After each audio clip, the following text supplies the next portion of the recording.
Mesdames et messieurs, bonsoir et bienvenue à cette émission de On s'en parle. Il faut dire que cette émission est enregistrée le mardi, le 20 octobre, parce que des fois, les dates, on peut dire, oh, ça, comment ça se fait qu'ils n'ont pas parlé de ça? Mais non, c'est parce que si c'est arrivé le 21, on ne peut pas en parler, on ne le sait pas. Ouais. Fait que c'est pour ça que c'est important de dire... À un jour du nouveau gouvernement fédéral. À un jour du nouveau gouvernement fédéral. Oui, l'élection avait eu lieu le 21 octobre. Et voilà, 2019. c'est vrai. Mon Dieu. Merci. C'est mon invité. Je vous la présente immédiatement. On aime ça avoir les sons de cloche d'ex-députés. Et vous le savez, et vous me connaissez aussi, on adore la politique. Mais avec tout ce qui se passe, autant au fédéral qu'au provincial, on aime avoir les sons de cloche des ex-députés. Alors, c'en est une ex-députée. Alors, avec grand plaisir, je reçois l'ex-députée du NPD en Abitibi-Témiscamingue, Mme Christine Moore. Madame Christine Moore, bonsoir. Bonsoir. Merci d'avoir accepté cette invitation-là. C'est très gentil à vous. Comme ex-députée, d'abord, vous avez recommencé dans votre ancienne fonction. Oui, oui. C'est quoi exactement? Dans le fond, moi, je suis infirmière de formation, OK. là, donc je suis... Puis, on en a tellement besoin, les infirmières. Fait que félicitations à vous d'avoir réintégré le mouvement, comme on dit, et on en a besoin aussi. Mais ça va bien? Vous avez bien fait la transition? Je n'avais jamais complètement quitté. Le lien d'emploi n'a jamais été rompu. Je continuais à temps partiel au travers de mon travail de député. OK. Donc, vous avez... retourner, mais sur une base régulière. À temps complet, oui. À temps complet. Avec cette fameuse pandémie qui nous est tombée dessus, là, comme depuis mars dernier, moi, j'aimerais que vous nous parliez, comment trouvez-vous que les deux paliers de gouvernement, autant fédéral que provincial, gèrent cette pandémie-là depuis le mois de mars dernier? On va commencer avec la provinciale, si vous me permettez. Les mesures mises en place actuellement, est-ce qu'elles ont été suffisantes? Non, ça a été trop ou pas assez? On parle du gouvernement provincial. Je crois que dans son champ de compétences et dans ce qu'il a à faire, il a quand même bien fait. La donnée qui est difficile à calculer, c'est de savoir comment la population va adhérer. Donc, quelquefois, quand on est en gestion d'épidémie, il y a des mesures qui sont considérées comme efficaces, mais on ne sait jamais à quel point la population va adhérer et c'est ce qui fait en sorte que ça devient difficile à calculer parce que, en théorie, si on limite les contacts, ça ne devrait pas se propager plus que ça, mais si les gens se revirent de bord et n'écoutent pas les consignes, là, ça, si on peut dire, ça l'ajoute du sable dans l'engrenage qui était...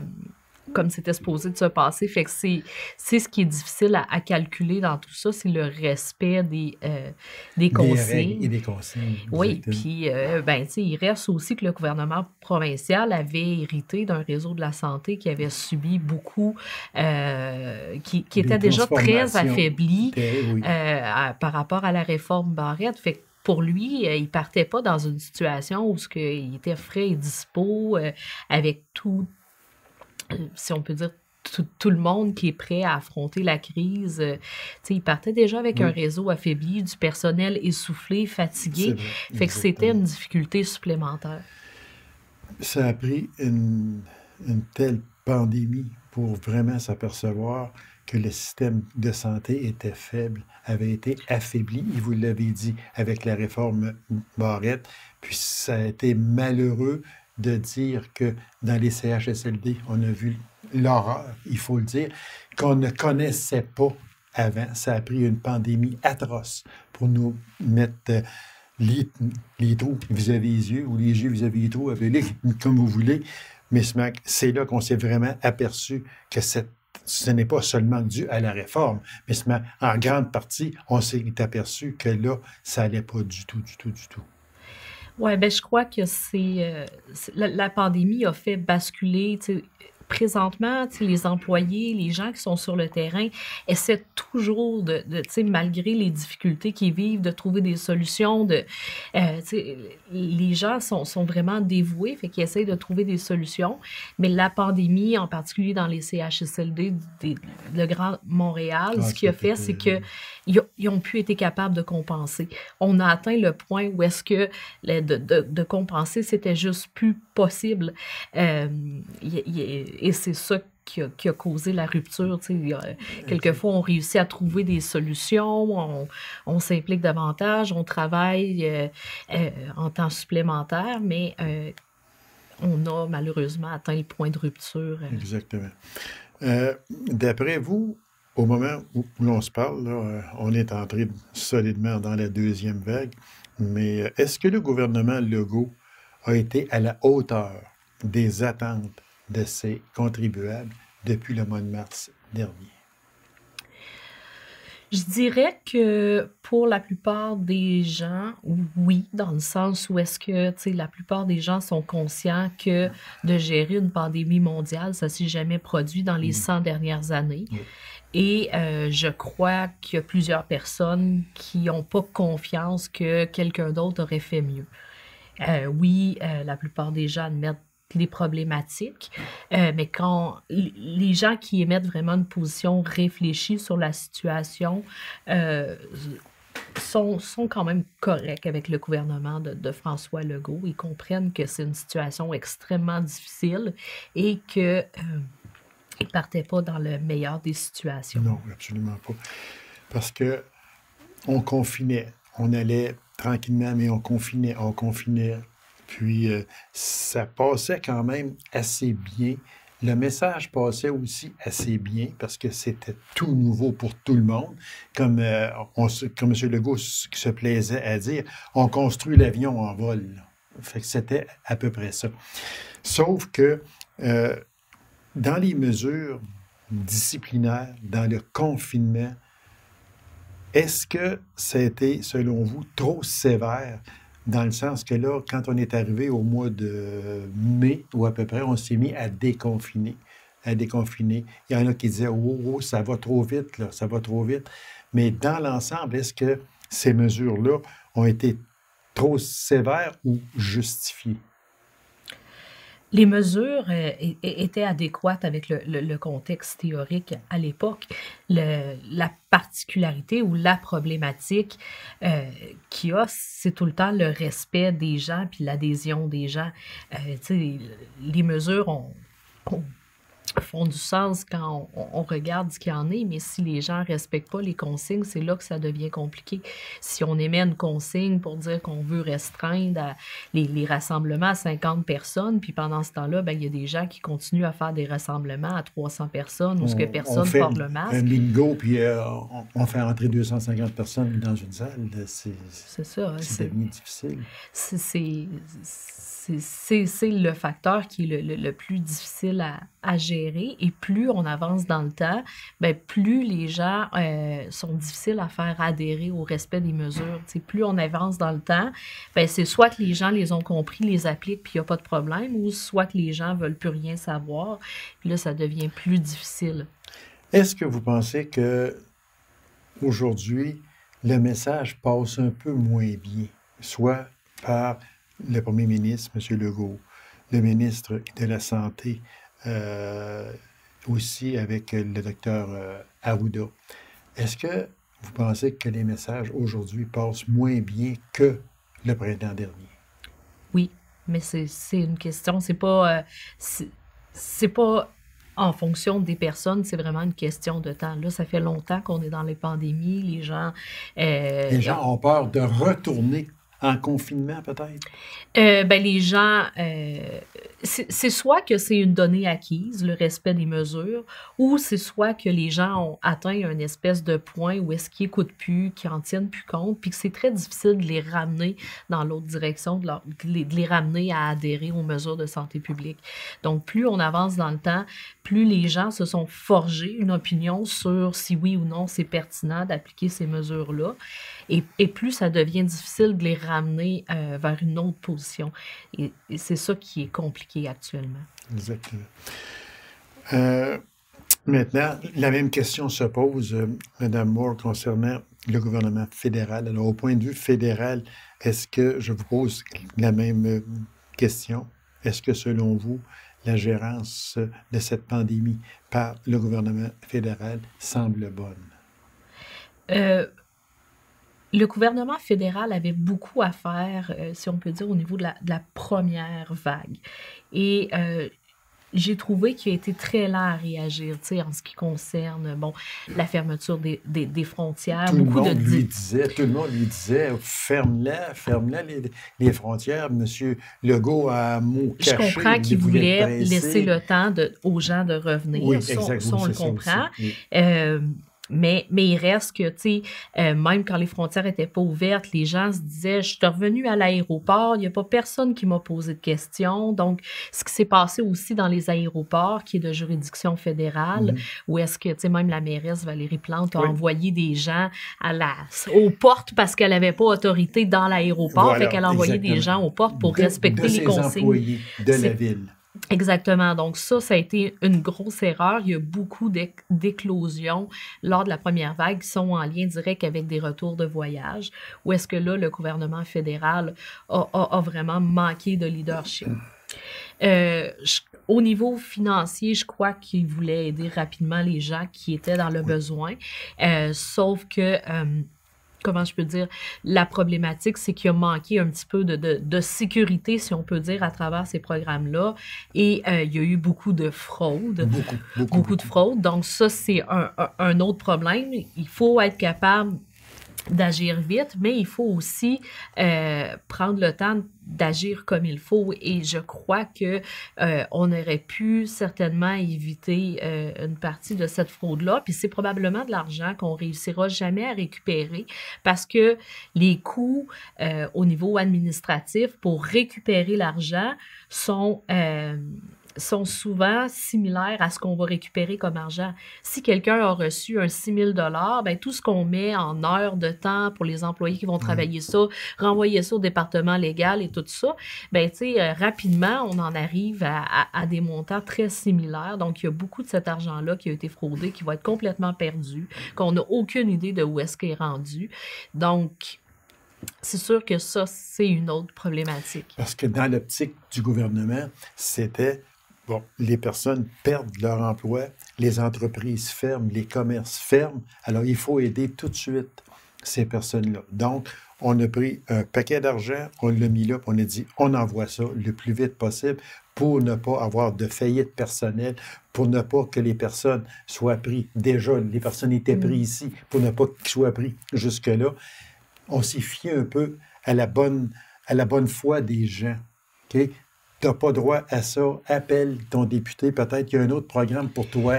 Puis Ouais. c'était un peu comme Ben, ça. ben, la problématique, c'est que, tu sais, pour ceux qui en ont bénéficié, c'est qu'ils ne posaient pas de questions. Donc, dans le fond, tu sais, il y a des gens, par exemple, tu sais, qui étaient admissibles à l'assurance emploi, que leur perte d'emploi n'était pas reliée à la À la COVID. COVID Il n'y avait directement. absolument aucun lien avec la OK. COVID. C'est juste que ça a donné qu'ils ont perdu leur emploi en même temps que la COVID. Et quand ils faisaient une demande de chômage régulier, il était envoyé Automatiquement, il est envoyé à à la la PCU. PCU, C'est ça. dans le fond. Fait que, tu sais, normalement, par exemple, sur l'assurance emploi, il n'y aurait pas eu des montants aussi élevés. Donc, tu sais, même les gens qui voulaient bien faire les choses se faisaient switcher sur la PCU sans même le demander. Mhm. Tu sais, il y a eu des versements en double. Fait que, tu sais, il y a beaucoup de problématiques que, tu sais, les gens avaient vraiment aucun contrôle, que c'était le gouvernement qui leur disait ça, puis ça se passait très vite sans qu'ils aient le temps de comprendre. Fait que la plupart... Puis comme ben, le gouvernement est difficilement rejoignable par téléphone, ben, les gens n'ont pas l'info. Fait qu'ils se disent, ben coudonc, on va mettre cet argent de côté On, là, puis je vais attendre de voir ce qui se passe. on parle de milliards et de milliards qui ont été donnés en trop, qui ont été, les gens, il y en a malheureusement qui ont fraudé, et vous l'avez effleuré tantôt un peu. Euh, Est-ce que ces sommes d'argent-là seront perdues à tout jamais ou bien non? Ça va être récupéré, mais quand? Ah, moi, tu sais, il y en a quelques-uns qui sont récupérés jusqu'à maintenant, ceux qui le font de manière volontaire, mais tu sais, Autrement dit, faut pas s'attendre à cet argent-là. Puis même si on réussit à récupérer l'argent, ce que le gouvernement vous dit jamais, c'est combien ils ont dépensé pour récupérer cet argent-là. oui, Et c'est c'est ça. cette donnée-là. Eux autres, ils C'est vont ça. dire, nous, on est allé rechercher, par exemple, 2 milliards. Il y a des gens qui nous ont remboursé 2 milliards. On a été rechercher notre 2 milliards. Mais ils vous diront Mais jamais ça que a coûté comment pour aller le ça nous a chercher? coûté 2 milliards aussi en frais d'employés, Oui, en frais juridiques, en frais de traitement. Ça, ils vous le disent jamais. c'est Donc, vrai. c'est l'autre problématique, c'est que les coûts indirects reliés au fonctionnement pour aller récupérer cet argent-là sont jamais comptabilisés. Donc, vous n'aurez jamais la vérité. C'est ça. Parce qu'à la fin de l'été, le gouvernement fédéral avait mis près de 50 programmes, sinon plus, et puis le coût total était de environ 150 milliards. Fait que c'est énormément d'argent. C'était dû dans le sens que ça a aidé beaucoup de personnes, parce qu'il y a plusieurs personnes qui auraient perdu à peu près tout, mais seulement il y en a aussi, malheureusement, que sur l'autre côté, il y en a qui en ont profité et qui ont fraudé. Mais il y en a aussi, tu sais, comment je peux dire, que la PCU leur permettait de gagner plus d'argent que ce qu'ils gagnaient Oui, normalement. Fait que, tu sais, exactement. il y a des gens aussi qui ont eu de l'argent qui, dans les faits, n'avaient même pas besoin. Parce que ce qu'on se rend compte aussi, c'est que pour beaucoup de familles, ben, comme il n'y avait plus de sorties, plus de restaurants, etc., ben, les gens dépensaient moins. Fait que Oui, finalement, tu sais, il n'y avait pas une grosse différence que ça dans les budgets familiaux parce que ben, on dépense moins en gaz, on oui, dépense oui, moins en oui, on sort restaurant. pas. C'est- Donc, tu sais, il y a des gens qui ont eu plus d'argent pendant la pandémie qui en ont normalement, qui n'en avaient pas nécessairement Oui, besoin. parce qu'il y a des personnes, je n'ai pas les chiffres exacts, mais je me souviens d'avoir vu ça il n'y a pas tellement longtemps, qu'il y a des personnes qui gagnaient 100 000 et plus par année, puis qui recevaient de la PCU. Il y avait, est-ce qu'il y avait le droit de l'avoir? Probablement que oui, mais c'est pas que peut-être qu'on aurait pu mettre un barème, je ne sais pas. Mais là, c'est allé vite. On voulait que tout le monde ait de l'argent pour continuer à faire ses paiements, son épicerie, son loyer, etc. Fait qu'il y a des étapes qui ont été sautées qui auraient peut-être dû avoir une surveillance plus profonde.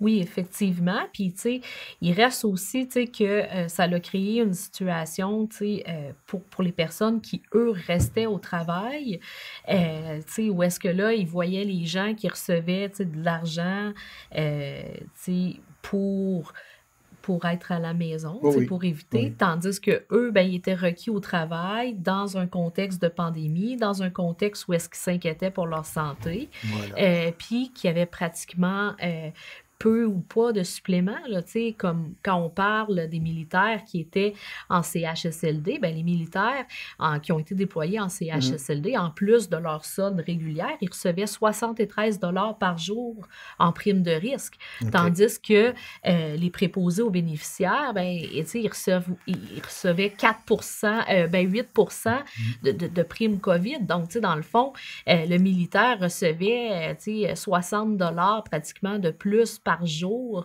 de risque que le préposé aux Que bénéficiaires en préposé, là. CHSLD. C'est là qu'on a vu là, réellement qu'il y avait des, euh, des différences énormes qu'on ne voyait peut-être pas avant, mais que là, ça nous a sauté en pleine face, comme on dit.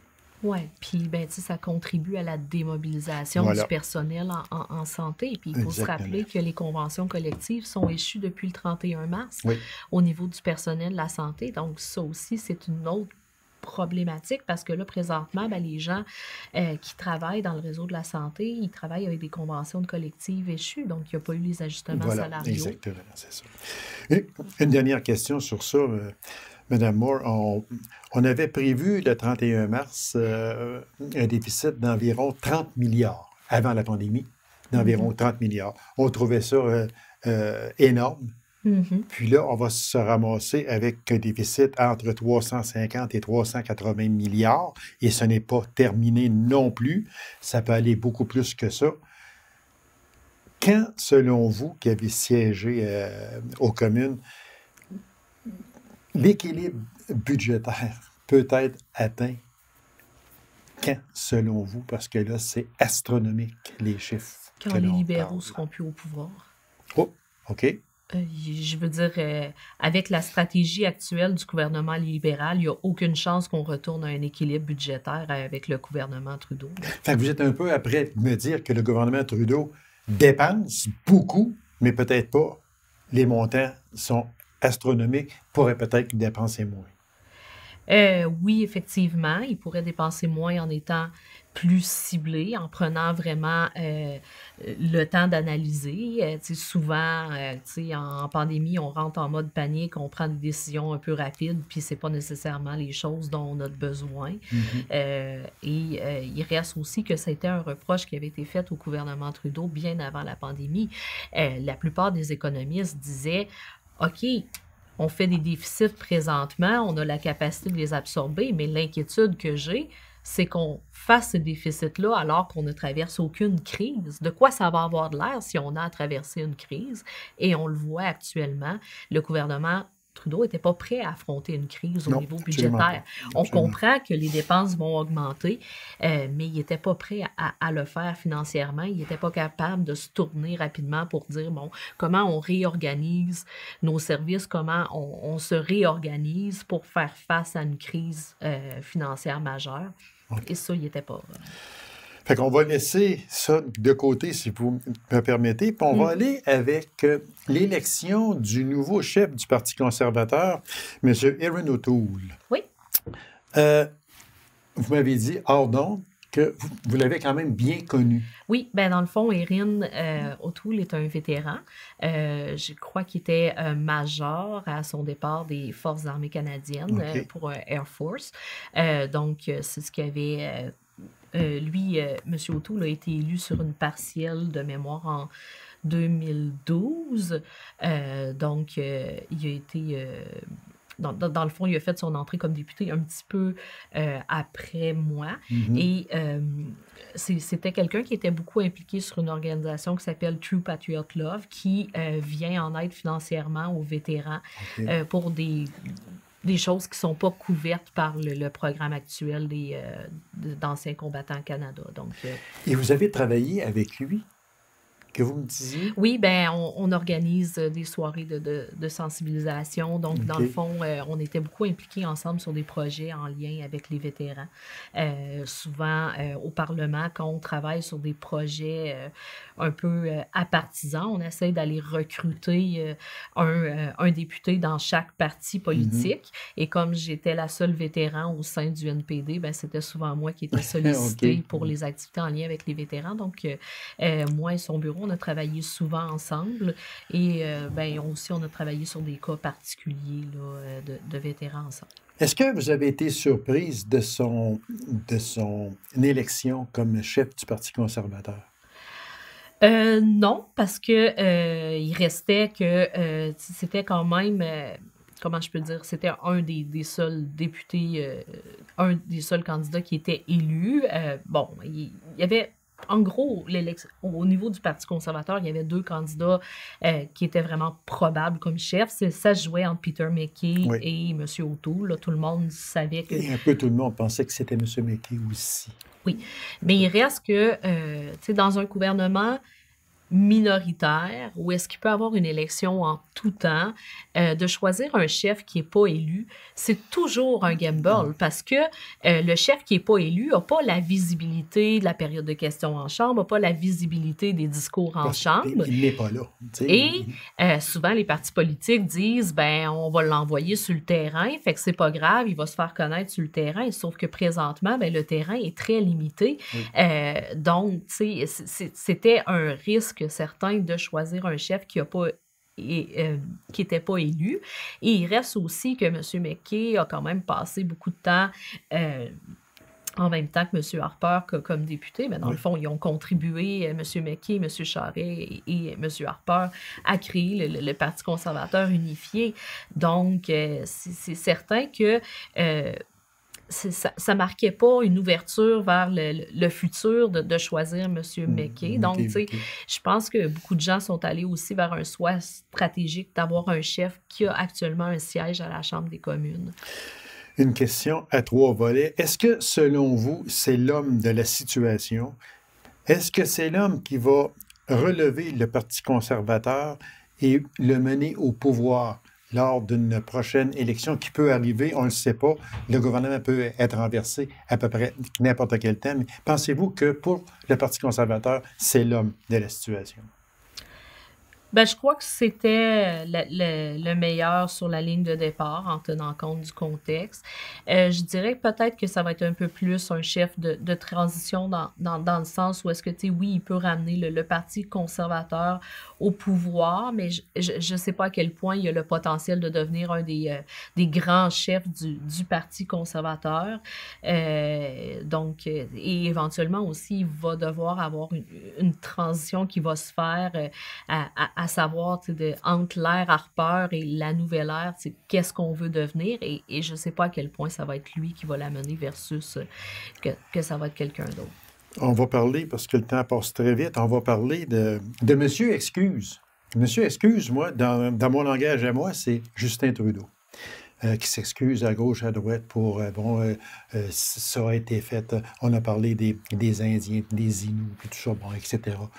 Il s'excuse, bon, que j'aurais pas dû être là, puis excusez-moi, puis en tout cas, j'ai mal jugé telle situation. Mais on lui demande depuis un bon bout de temps de s'excuser au nom de son père, Pierre Elliott Trudeau, pour la crise d'octobre 70, pour l'imposition des mesures de guerre qui avaient été demandées par M. Bourassa et Jean Drapeau, mais quand même, celui qui les a quand même mis en place, c'est M. Trudeau, de s'excuser d'avoir fait emprisonner 497 personnes sous n'importe quel prétexte, même des fois, il n'y avait même pas de prétexte. Est-ce que vous pensez qu'un jour, selon ce qu'on connaît de M. Trudeau, M. Excuse, il va s'excuser au nom de son père, parce que ça serait un peu renier son père à ce moment-là? Qu'est-ce que vous en pensez? Je crois qu'il va tout faire pour ne pas le faire. Et si il vient qu'à le faire, c'est qu'il va avoir passé au travers toutes les façons de s'en échapper, pas possible. Donc, s'il vient qu'à s'excuser pour ça, c'est qu'il va vraiment avoir été acculé au pied du mur et qu'il n'aura pas trouvé aucune autre porte de sortie. Puis, il va le faire par des mots puis des phrases qu'à peu près personne ne pourrait comprendre pour appuyer tout ça, selon moi. Qu'est-ce que vous en pensez? Ben, je sais qu'il ne le fera pas de gaieté de cœur s'il en arrive à ça, puis je crois qu'il va tenter de tout ce qui est possible pour ne pas avoir à le faire. Je ne pense pas qu'il arrive et qu'il dit « Je m'excuse au nom du gouvernement libéral de 1970, dont mon père était premier ministre, d'avoir fait des mesures de guerre. » C'est sûr qu'il va avoir un choix de mots très recherché. Et voilà, exactement. Je ne crois pas que ça va être un discours où il va avoir beaucoup d'improvisation. Voilà. C'est une ex-politicienne qui dit ça, puis je suis très d'accord avec vous. Je ne serais pas supposé dire ça, mais d'accord. Je suis d'accord avec vous. Mon Dieu, il reste à peine 1 minute. Oui, Charity, on a prorogué la Chambre au mois de juin passé pour recommencer en neuf, mais là, ça revient. On veut que M. Trudeau s'explique. Est-ce que ça va avoir une fin? Je vous donne 30 secondes seulement. Je crois que ça va avoir une fin quand M. Trudeau va perdre son gouvernement. Puis, est-ce que, oui, Charity pourrait lui faire perdre le pouvoir? C'est possible, mais c'est un amoncellement de circonstances qui va lui faire perdre le pouvoir. Et il y a aussi juste des gouvernements qui font plus que 2 mandats, il n'y en a pas beaucoup. Fait que c'est juste, si on peut dire, les gens vont peut-être simplement voter ailleurs juste pour changer. Exactement. Madame Moore, merci beaucoup. C'était très intéressant. Puis merci d'avoir accepté cette invitation. Elle est sur son heure de dîner. Elle a pris son heure de dîner pour venir ici en entrevue. C'est très apprécié et je vous remercie beaucoup. Bien, merci beaucoup. Au revoir. Au revoir. Alors, mesdames et messieurs, merci d'avoir été là. On s'en a rendez-vous à une prochaine émission. Donc, on s'en parle. Au revoir et bonne semaine.